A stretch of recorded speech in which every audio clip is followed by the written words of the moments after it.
Thursday, August 20th, right? Yeah, August 20th, 2026, and welcome to episode 144 of the Driving Forward podcast. Whether you're joining us live or listening in on one of our 18 platforms, including Wreaths Across America Radio, where we broadcast every Tuesday evening from 4 to 5 p.m. Central Time, we appreciate your support.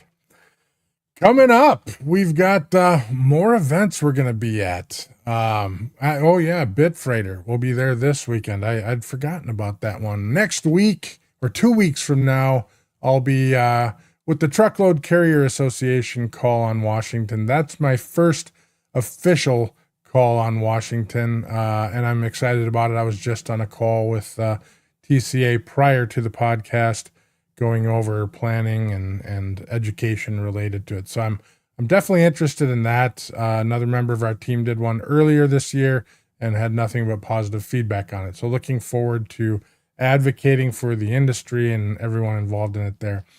Following that, we'll have James Richardson at Clio Connect in Chicago. I believe Susan Mayo, Mike Solars, and Robert Bain at McLeod.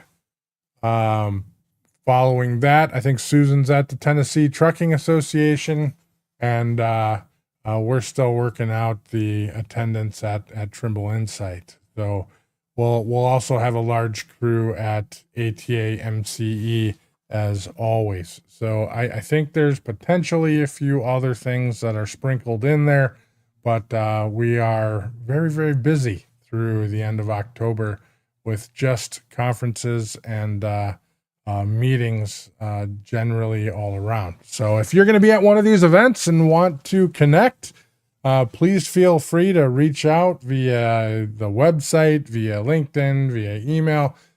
We would love to meet you there. Today's guest is the guy trucking executives call when the stakes get high, when fine print gets thick.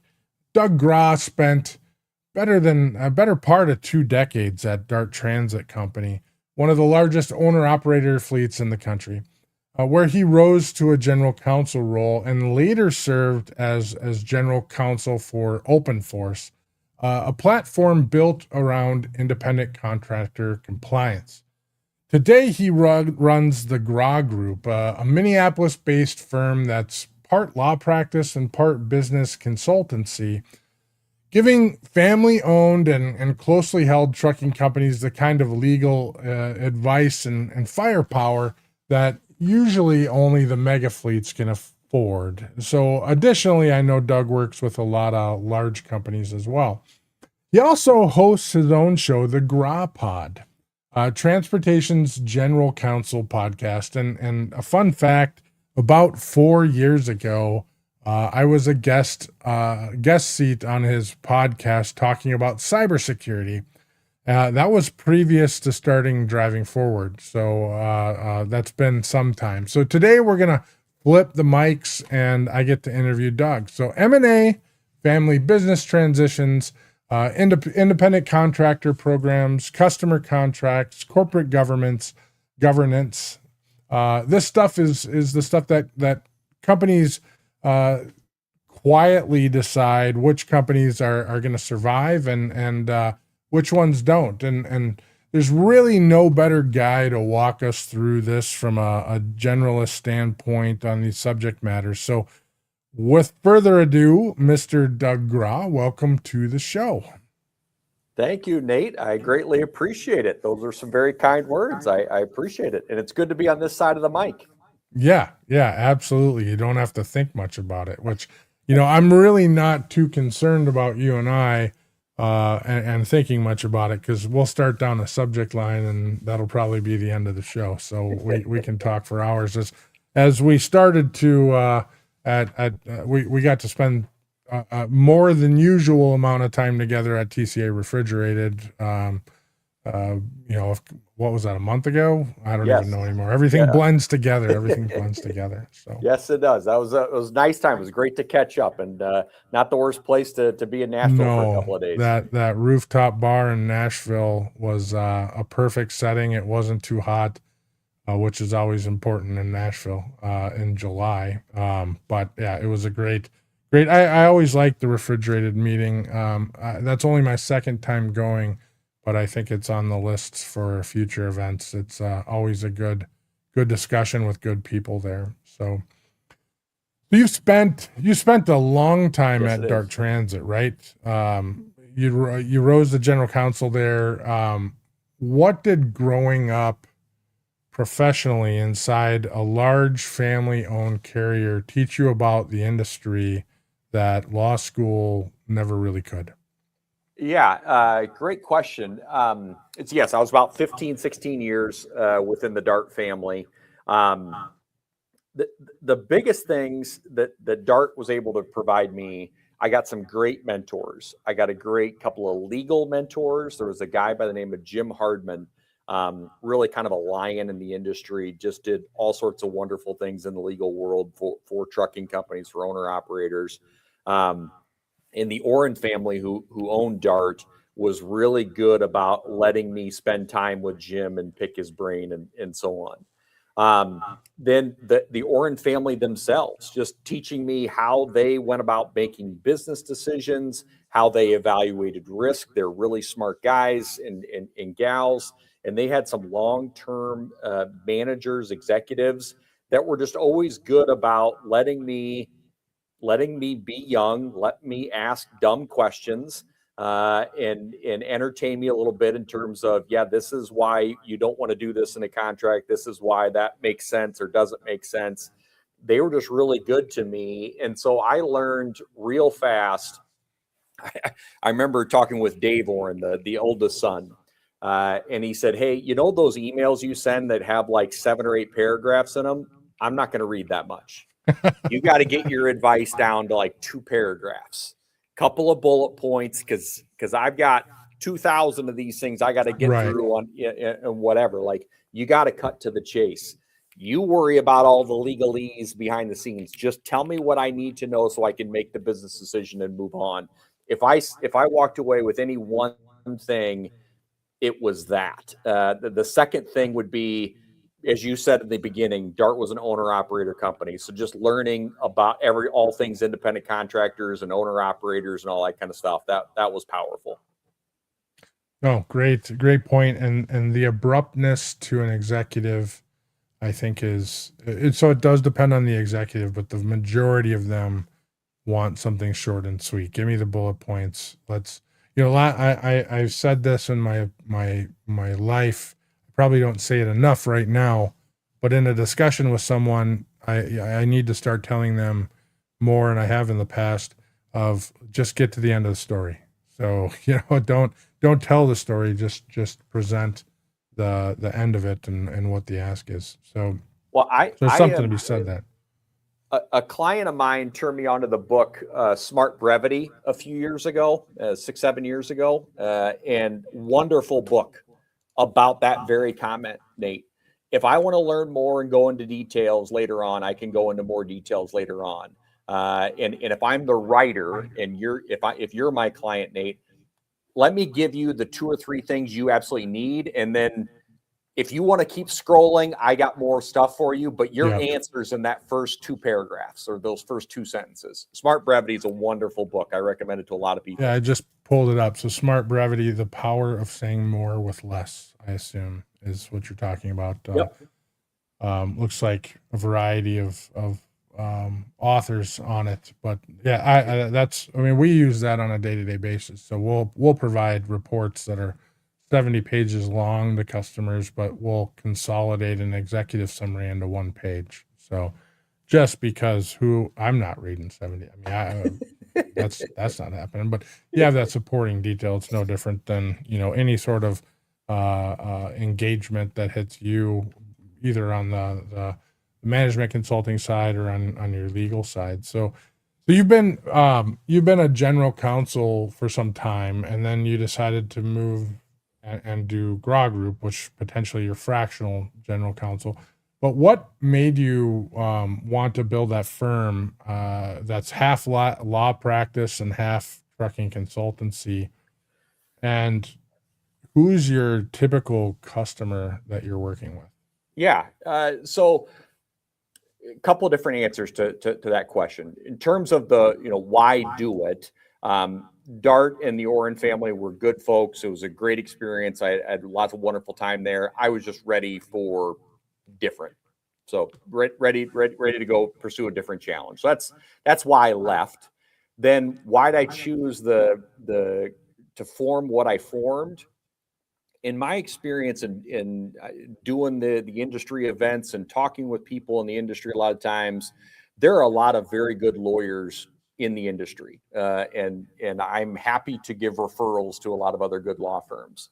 The feedback I got a lot was, we need someone who's going to cut to the chase, who can handle more of our day-to-day things and keep up with our speed of our business, who, as the client, like, I don't understand what a truck and a trailer is. I don't have to explain what double brokering is or what cabotage is or any of these legal nuances Right. of the trucking and the logistics industry. So they wanted that speed, that practical view. And then the consulting part of it was very similarly running into these trucking companies who are like, hey, I need some help. I don't need it full time, but I need somebody who can come in here for a project to help us clean something up. Maybe it's a turnaround, or it's, I need someone to fractionally be here for X amount of hours for the next 3 months while we ramp up a new full-time employee or something like that. So our target market, I would say, is probably that 80 or 100 trucks on the small side up to 1,000, 1,500 trucks on the big side. Like you said, we've got clients that are in the Transport Topics top 10. We've got clients that have 35 trucks.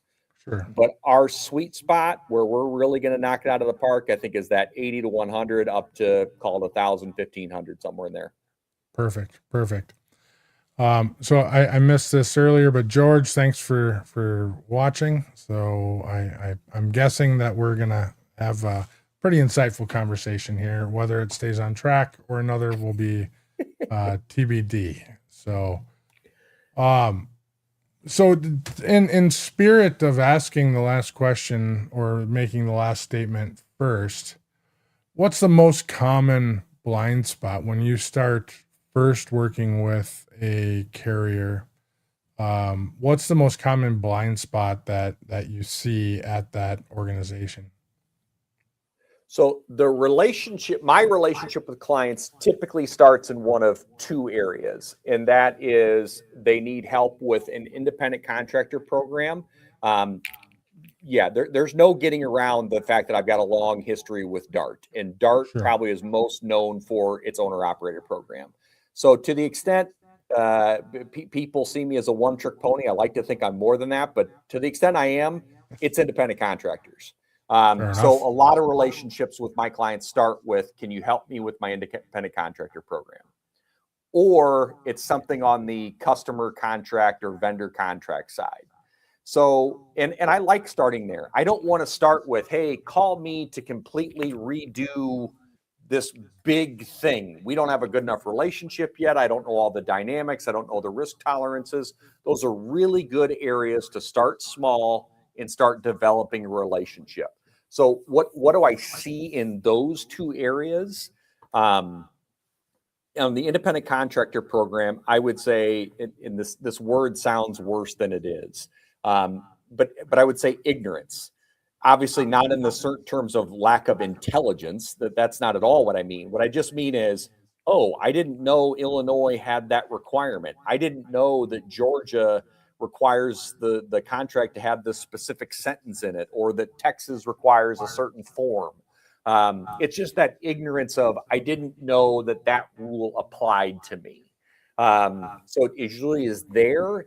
And the second part of that is, the issue I see is typically in the lease purchase world. So to the extent the carrier's got a lease purchase program, there are a lot of good lease purchase programs out there. There are some that need a lot of work. And so usually we're spending some time in that space. Yeah, fair enough. There's some that are just flat out predatory and they make it difficult on everyone else. So, and I mean, I've seen some of the numbers where the numbers don't function. So, but on the same hand, I used to You're have a right, lease purchase and program that so was great. Go ahead. Sorry. yeah, and you're right about lease purchase program or just the nature of them. Like a lot of industries, 90% of the trucking industry is filled with wonderful people and companies just trying to do good work every day.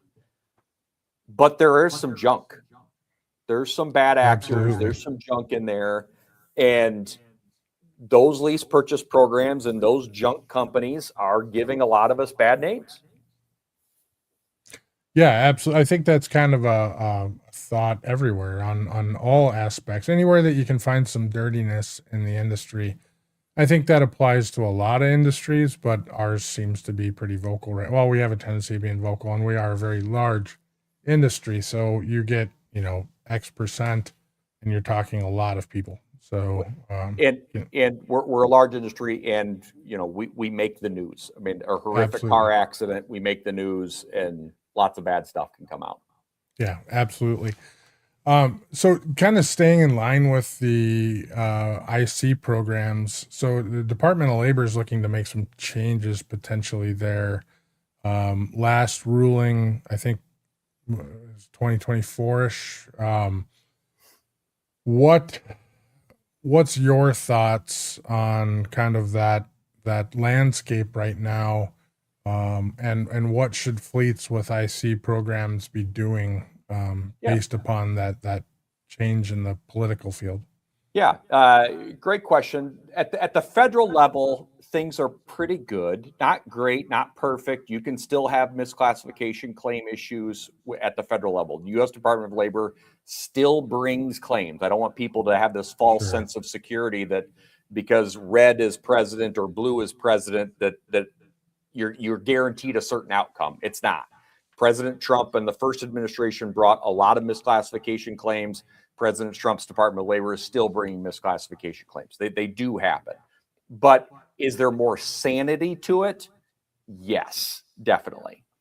If I am running an independent contractor program in trucking today, at the federal level, I'm watching the highway bill. The highway bill currently has language in it that would codify, well, I don't say codify, it would require the Department of Transportation to pass rules about lease purchase programs. Folks might remember during the Biden administration, there was a truck leasing task force stacked with a whole bunch of people that don't like lease purchase programs that came up with a report about bad things that happen in lease purchase programs. It contains all of the things one might expect a report out of the administration from a few years ago to promote. And there's some truth in some of that stuff. Like we just said, there's some bad actors in the industry. I don't want to make it seem like everything's perfect. right. But you can imagine where that report went. So be mindful of the highway bill. Watch out for what's happening there.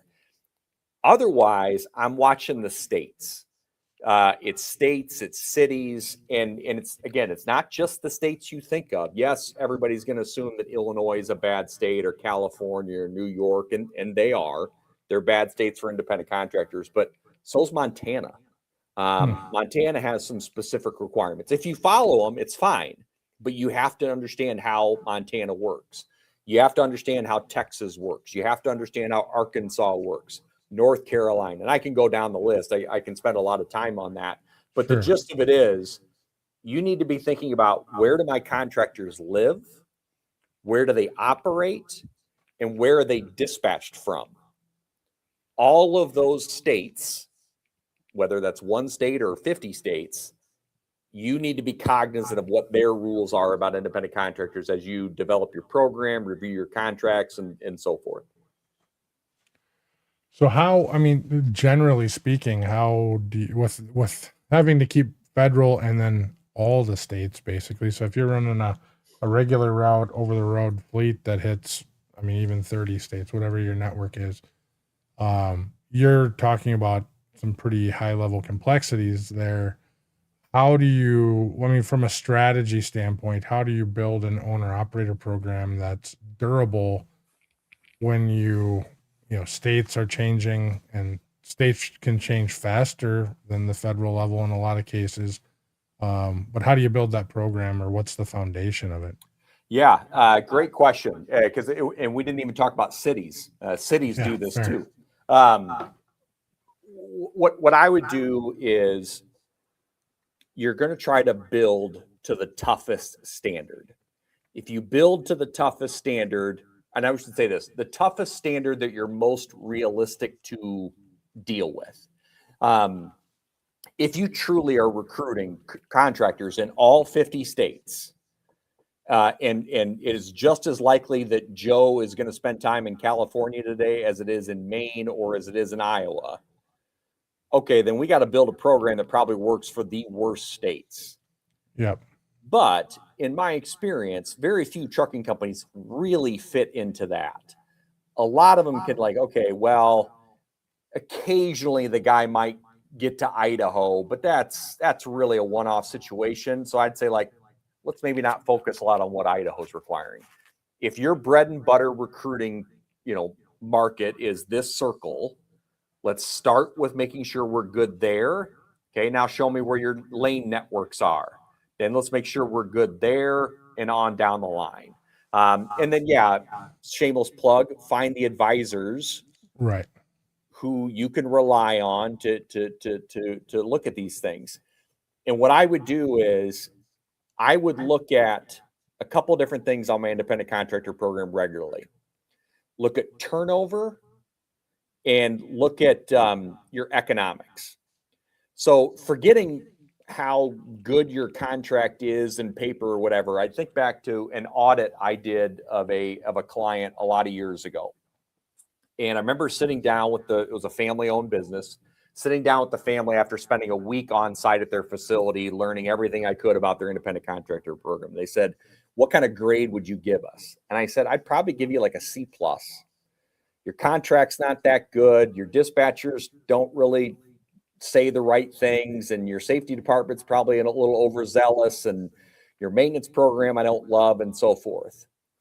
But if I'm you, I'm not overly worried about my misclassification risk because, one, your contractors make a lot of money.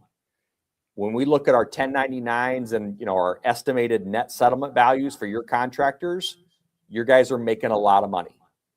And number two, you have very low turnover, which probably coincides with them making a lot of money. Sure. So I would tell you, Mr. Trucking Company, if your contractors are staying and they're making a lot of money, they're happy. Happy Right. people don't sue. Now, should we clean up some of these other things? Let's do that. But my point is, if I'm a trucking company, I'm looking at turnover and I'm looking at pay on a regular basis to make sure I can say with a straight face that I'm economically providing a good program and the data backs me up because guys don't leave. Then separately, I'm talking with lawyers and insurance folks probably every 2-ish years, maybe 3. Let's look at the contract again. Let's make sure operations and legal are saying the same things and all that kind of stuff. No, that's fair points. I mean, obviously, a business that has happy employees, happy customers is typically a healthy business, even if they're not perfect, right? So, so that being said, kind of the last couple of points here on ICs, in a litigation standpoint, so a not happy person who is suing, what do you see that is the typical sloppy habit that kind of hands a plaintiff the win? Great question. I'm trying to think which one I would point to. What I would say is,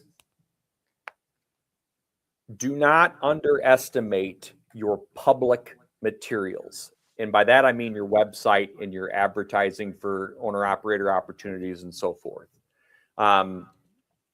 People have way too much of a false sense of confidence on having a contract. I like to think I draft a nice independent contractor agreement, and there are other lawyers that draft nice ones too. if I draft you the world's greatest independent contractor agreement as ruled by all these judges in America, all that guarantees you is that you won't lose the case because of your contract. It's not going to guarantee you're going to win. It just means you won't lose because of something bad in your contract. Said oppositely, if you have a really bad contract, you can lose no matter what.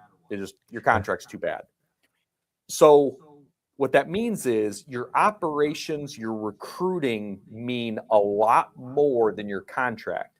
So if you are if your website has lots of information about driving opportunities and for owner operators to apply for jobs here and to here are the benefits to owner operators, and you've got job postings for owner operators, but you're talking to them like drivers, you're not talking to them like independent business people, that stuff will get used against you. Same thing with the form that safety has them sign after the contract says, but if it reads like an employee driver form, that stuff gets used against you. So I would say is one thing that probably the best way to say it, what's the one thing that gets them in trouble is they have way too much confidence in the contract and they don't pay attention to everything else. Valid, all great points. I mean, the devil's always in the details, and unfortunately, optics plays a lot of or gives a lot of weight to these scenarios. So, I mean, less is more in some cases there, I imagine. Yep. So we're generally going to avoid Montgomery versus Carib, but when we were talking about it earlier, just at least address it. You said, there's some people that you're talking to that are like, I don't want to go through this, so we're going to start tapping out, or start looking at, what it takes to unload our company or close our company. So, sliding into the M&A side, deal activity is kind of picking up in 2026 after the long recession. From where you sit right now, who's buying, who's selling, and what's the decisions kind of driving those factors right now? Well, it's easier to identify who's selling, I think. Yeah, fair enough. The ones who are selling are the ones, one of two things. One is they don't have a plan. They're out of gas, whether that's out of gas because they're out of money, out of gas because the owner doesn't have the energy into it, and there's just no plan. So they're grasping at straws, just trying to find their way out. There's a lot of gray hair in the industry, not as much as when I started, but there is still a lot of gray hair in the industry. The other type of seller is that person who is seeing a Montgomery decision come down, seeing this new regulation, that new tax, this new whatever thing going out, and just like, okay, I've got my horizon. I'll deal with this for another few years, but let's start figuring out what the future is for me and my spouse, my kids, whatever. We need to get this thing ready for sale. On the buy side, I talk to a lot of people who say they're interested. I talk to a lot of people who love kicking tires. Yeah.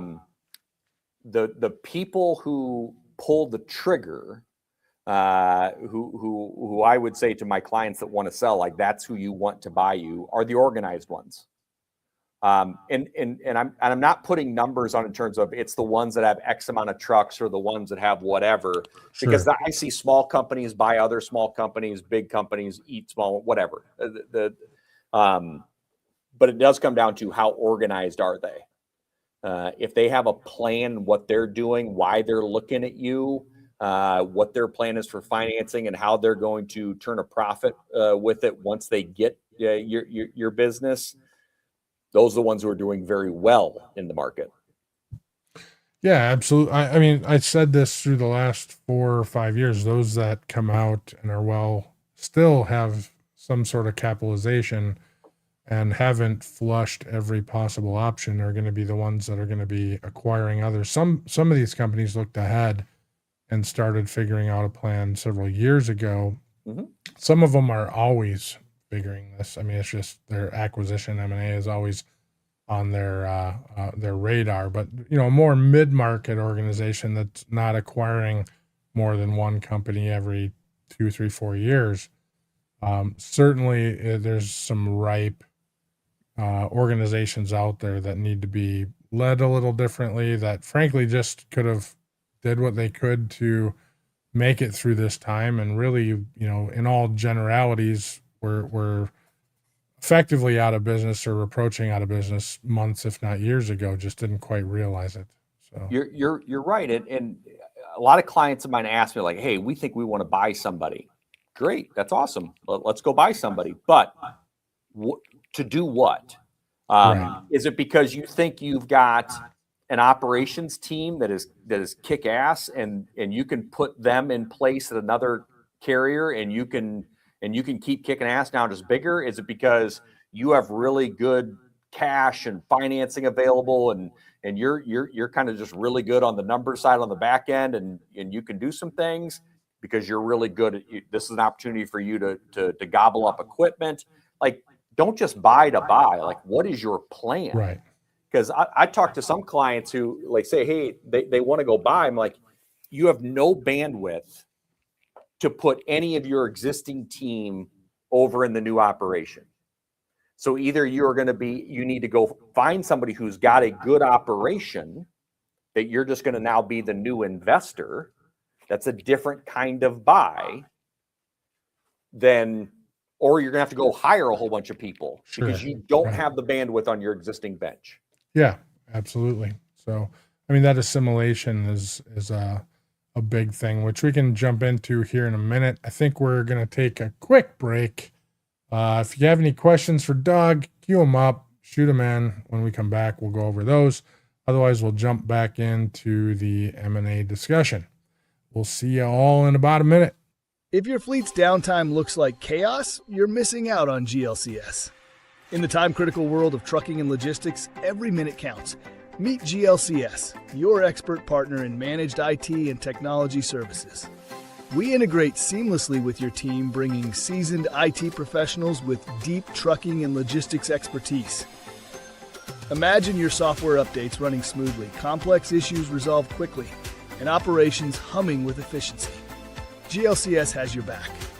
Our support doesn't just fix problems, it prevents them with our industry connections and proactive approach. We keep your trucks rolling and your brokers working.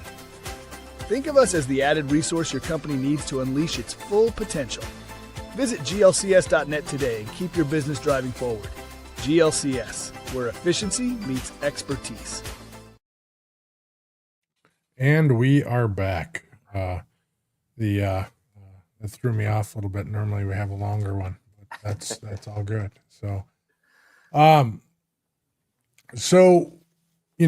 lot of folks are in that spot right now where they're wanting to sell or looking at selling, and it's maybe induced by economics. But let's say you're you're that other side, which is saying, I don't like the rules coming down. The industry, for a variety of reasons, is getting far more complex than what it was 10, 20 years ago. What would you recommend for an owner who's planning on selling, 2 years ahead of time? What should they do to clean up their organization today?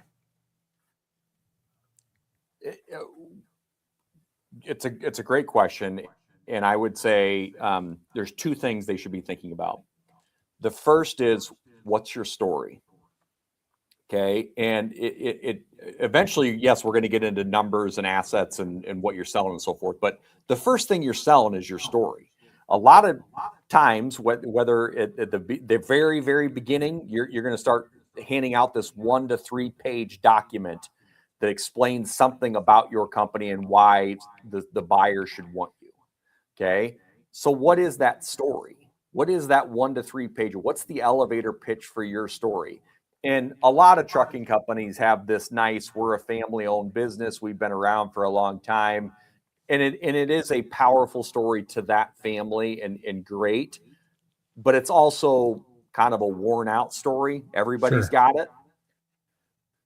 So what is your story? Are you awesome for your customers? Are you awesome for drivers? Do you have wonderful shops?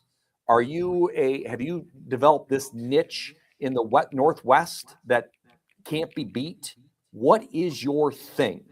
So that's number one. What is your story that you're selling? Then from there, as you answer that question, you got to say, it's like, all right, now do you have the data to back it up? You say you dominate the Northwest and your customers love you. Okay, well, now show me that you've had no turnover among your customers for the past X years.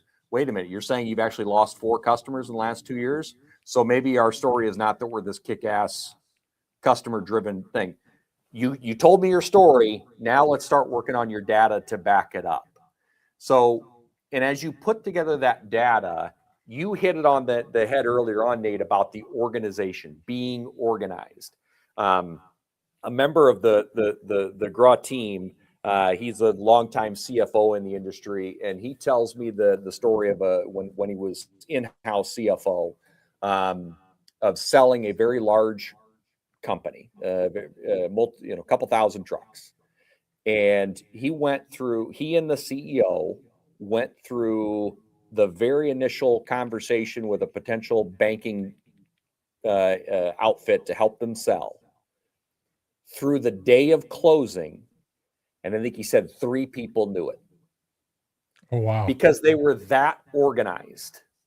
He didn't have to go get 15 people assembled for a team and say, go find me this, go find me that, go whatever. It was their normal course of business that they knew where their contracts with their customers were. They knew where their contracts with their vendors were. They knew their employee data. They knew their driver data. They knew their loss runs and their claims issues. Like, it was just, we were organized. The corporate stuff, the legal stuff, the finance stuff, the personnel stuff, we were organized. So I didn't have to send off all these alarms, because there are a lot of owners I do talk to. They're like, I think I could tell Susie, but I don't think I could tell Bill. If Bill, I kind of need some information out of Bill, but if I tell Bill, then it's going to go to 6 other drivers, and then it's going to go to 4 mechanics, and now I got it everywhere. Knowing your story, figuring out what data you have, or does your data back up that story, and then getting organized. If you're really good in those 3 areas, whatever your business was worth, you are going to get more. You're going to get a premium, because you got a lot of competitors trying to sell that might be able to do one of those. They definitely can't do all 3. Sure.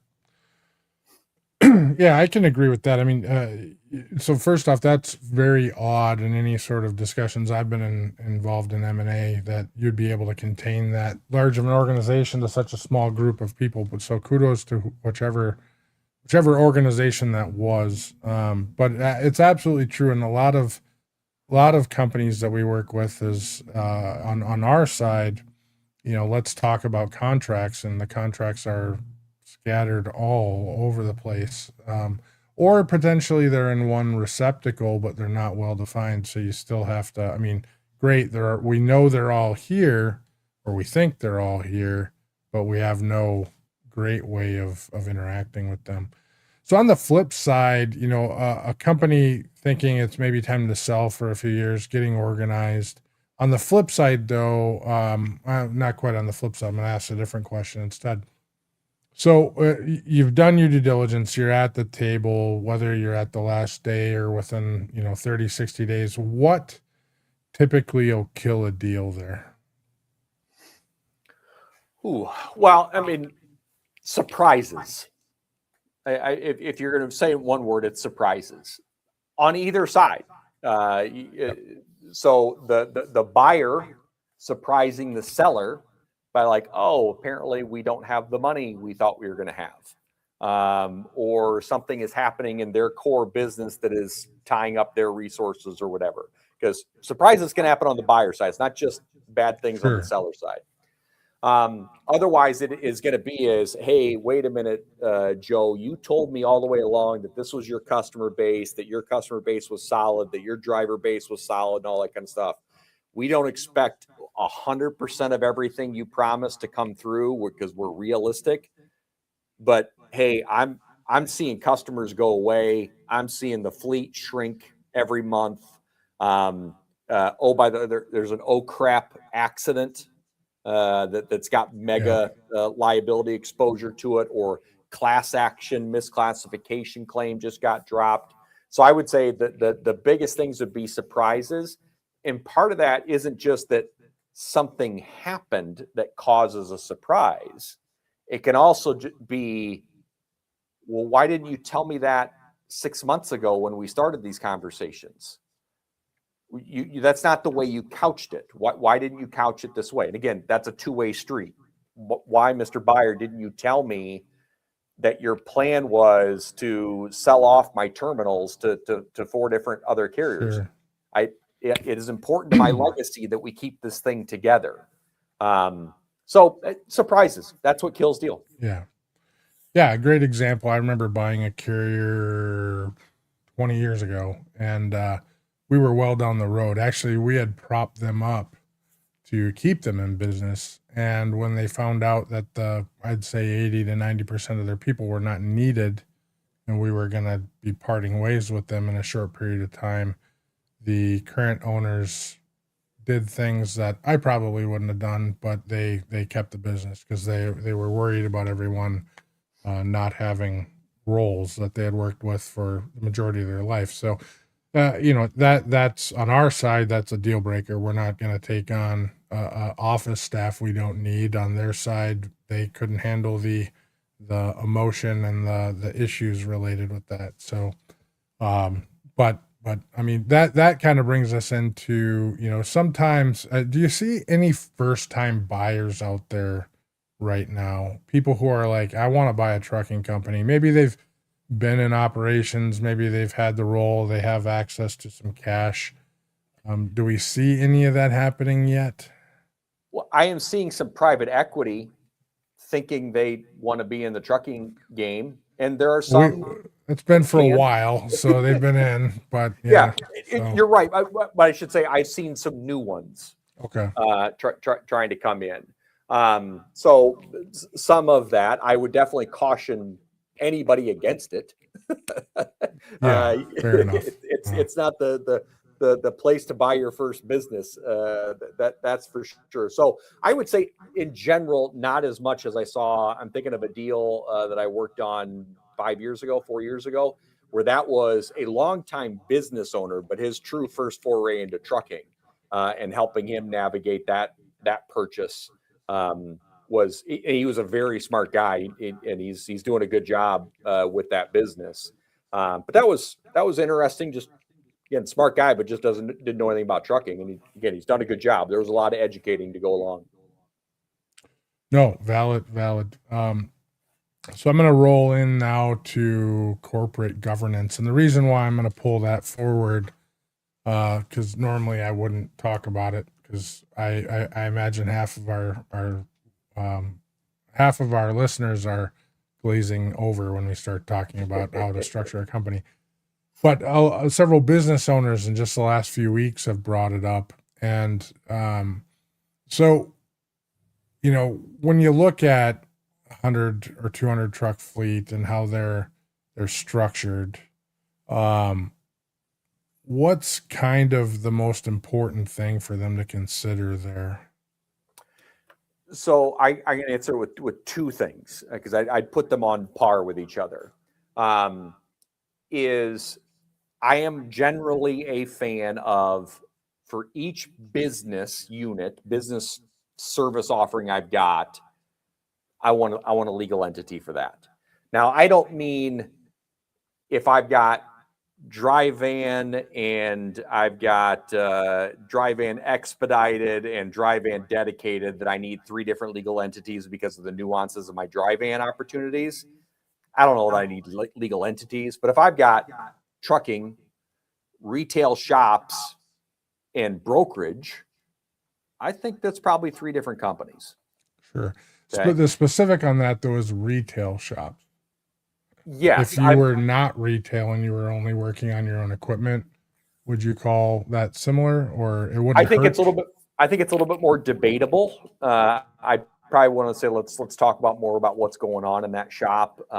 There's some environmental issues, like okay, what are we dealing with in terms of you know, virtually any kind of shop is at least going to have some oil and fuel, but like what kind of environmental exposures are we dealing with in this shop? It might impact a little bit of that answer.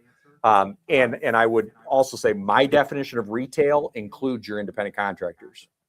So if you've got independent contractors and you're doing work on their trucks, and presumably you're charging those contractors for that repair, I would say you're a retail shop. Okay.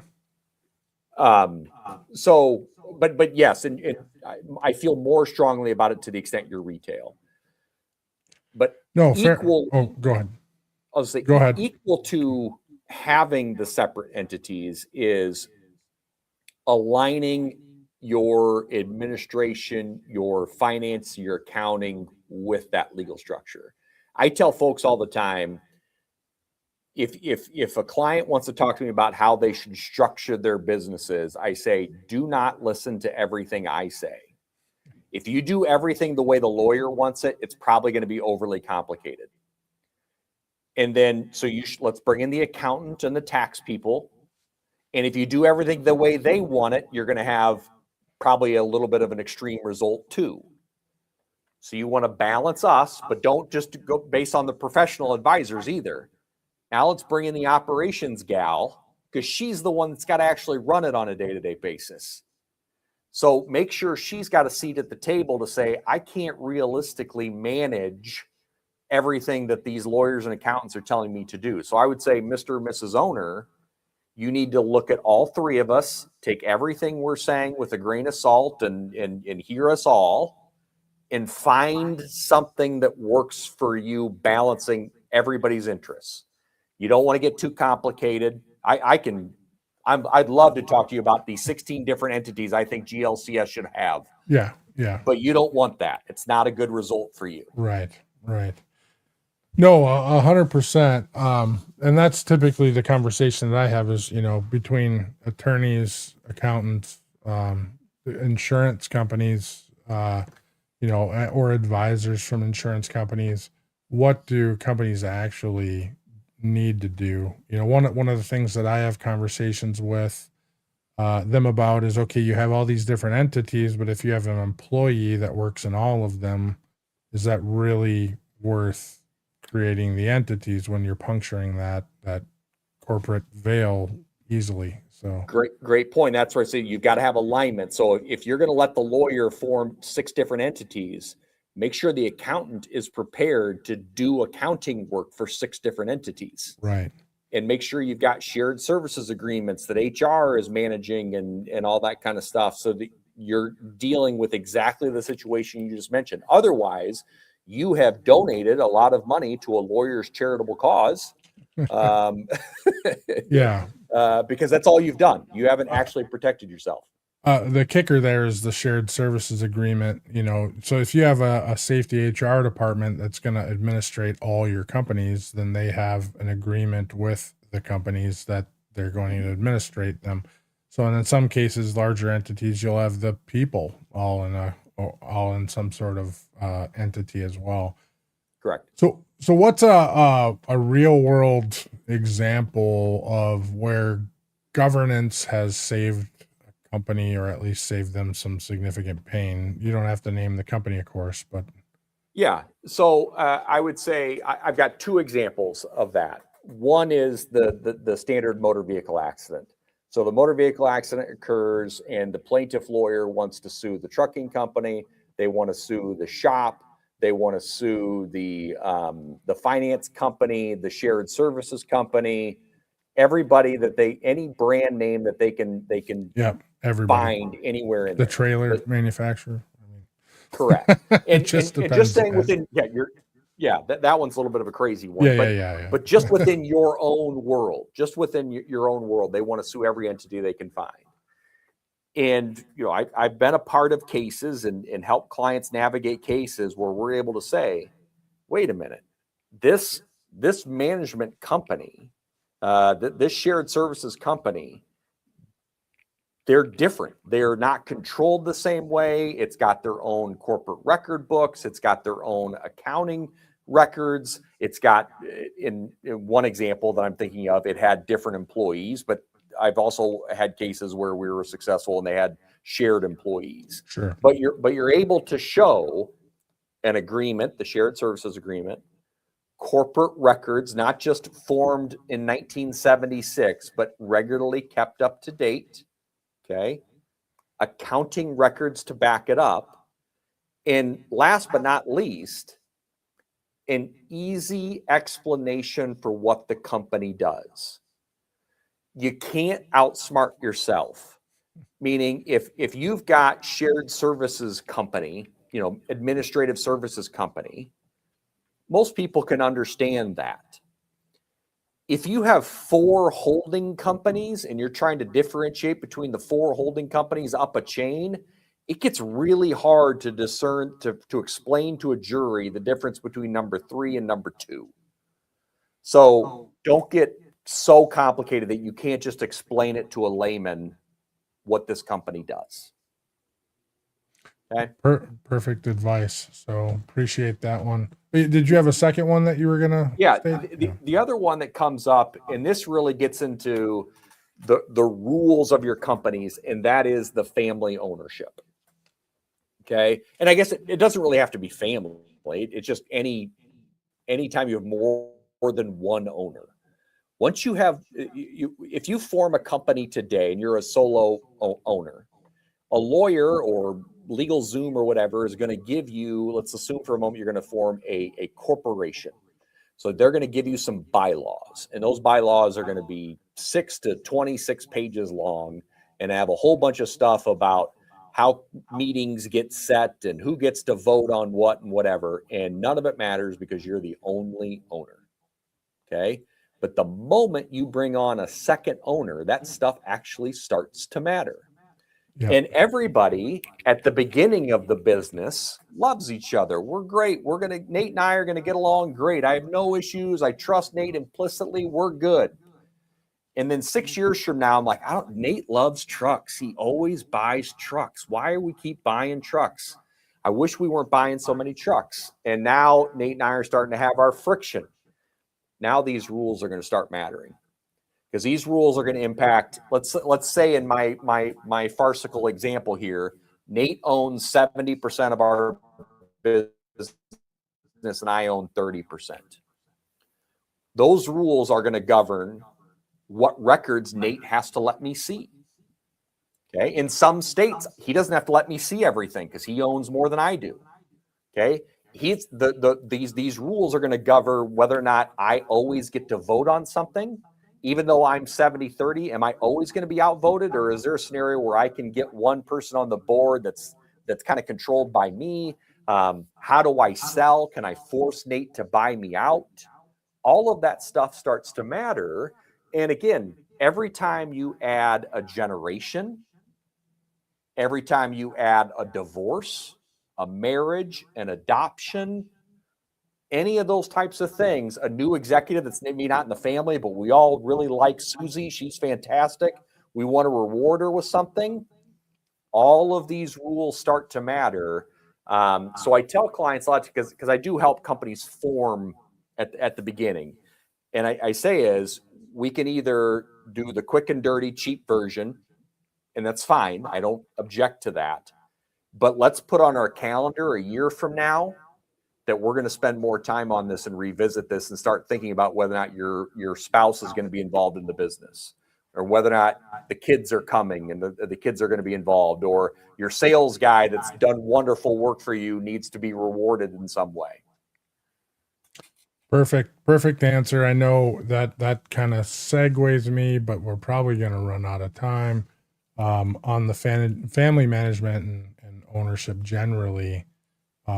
So much of the industry is family business, and that's becoming more and more. I mean, as we continue to build our relationships with more and more companies, we get close to those family members in many cases. So what would you say is a success? And there's a lot. So you had alluded before, there's less gray hairs, which I would say white hairs, in the industry now than there was maybe 10 years ago. And we're seeing some of these transitions, if not happen in stock, they're happening from an operational level because mom or dad is retiring. And, but what would you say separates the transitions, good transitions from bad transitions, defining kind of a good transition? What are you seeing out there happening? So the best transitions are, I don't want to say 100% transparent, but they're much more transparent than they're not. Sure. Meaning, of course, let's just assume mom and dad, you got 3 kids, 2 daughters and a son, and they're all married. Mom and dad do need to have some amount of private conversation just among them. But mom and dad need to be more open than not with their children about the things they're considering. And they need to consider mom and dad's input, the kids' impact, because sometimes you might get surprised at what you hear from the kids. You might get a son that says, I don't really want to be in the business, Dad. I'm doing it because I like working with you. But if you're going to retire, I don't want to keep being here either. I want to go do something different. Can we all get out? You might get surprised. So number one is be more open than not. I see mistakes when clients just, they don't want to talk about it. They don't talk about it. They won't talk to their kids about it, that kind of thing. So that's number one. And number two is you're not solving it in one meeting. Don't even try to think you're going to solve it in one meeting. It's going to take a lot of time. Don't try to do it in a weekend. Don't try to do it in, rush it through. Be thoughtful about it. Let it take 3-6 months and put together a thoughtful plan with tax in mind, legal in mind, and one or both of those people having a good feel for the dynamics of the organization, what the company needs, what the family needs. And to the extent, I tell people a lot of times is we can separate what to do with the money from what to do with the company. And because they don't have to be aligned. Yeah, perfect point. I mean, you kind of have to figure out what you're going to do with the company before you figure out what you're going to do with the money. So, true. But if your thinking is, hey, I just want to make sure all the kids end up with $3 million a piece. Okay, well, do all the kids have to get $3 million a piece out of the company? Are there other assets that we can play with? Are there other ways to get $3 million, but not strip the company of $9 million? Sure. Yeah, no, fair point. So last quick question. You got about 40 seconds to answer it once I deliver it. So, if a company can do something in the next 12 months, this is just generally, what should they look at, ensure that they're comfortable with, just generically? I mean, the most important thing they need to pay attention to. I'm going to put on my consultancy hat to answer that question. The biggest issue that we run into with clients is lack of alignment, misalignment. They say one thing at this level that they want to do these things and be this way and all that kind of stuff. But then by the end of the day, they've made 4 decisions that are not aligned with what they said at the 8 a.m. meeting they want to do. Focus on alignment. Perfect. So Doug, I appreciate that one. I see the exact same thing. So lots of times the companies are getting pulled in different directions based upon everyone's desire. So, where can people find you if they want to reach out? Yeah, I appreciate it. The easiest way is probably via email, Doug.Grawe, that's GRAWE at thegrawgroup.com. The website is thegrawgroup.com. So thank you very much for the opportunity, Nate. Really enjoyed the discussion. Absolutely. It breezed by and I didn't get through most of my question. I got about through half of them just to put that out there. So Doug, appreciate you coming on. Look forward to chatting again soon. All right. Nobody gets into trucking because they love the paperwork. They love the legal side of it. You get into it because you love the work, you love the people, and you just generally love the industry. So what we kind of take from this conversation is that companies that make it usually don't necessarily just run out because of their decisions operationally. They can struggle. Companies that don't make it usually don't find their. It may not be an operational issue. There may be something that can be resolved in the fine print. So the contracts that nobody reads, the succession plan that nobody wrote, the alignment between the people involved, an independent contractor program that's one lawsuit away from disaster, an operating agreement that everyone fought over a period of time that really didn't represent the best position for the company itself. So 3-4 years of this, the freight market has most significantly thinned the herd of companies out there. Carriers still standing today. They didn't just outwork everybody. They outprepared them, and some better than others. So do something with what you heard today. Pull out those contracts, have hard conversations with your family, and get your house in order before somebody else does. And that's a pretty strong statement, but don't allow a lawsuit to cause you to get your house in order. That's probably too late. So get it in order ahead of time, whatever order that may be. So once again, thanks to Doug Grawe for coming on. Stay curious, stay informed, and keep pushing the boundaries of what's possible. Until next time, drive forward with purpose and innovation. Thanks for watching.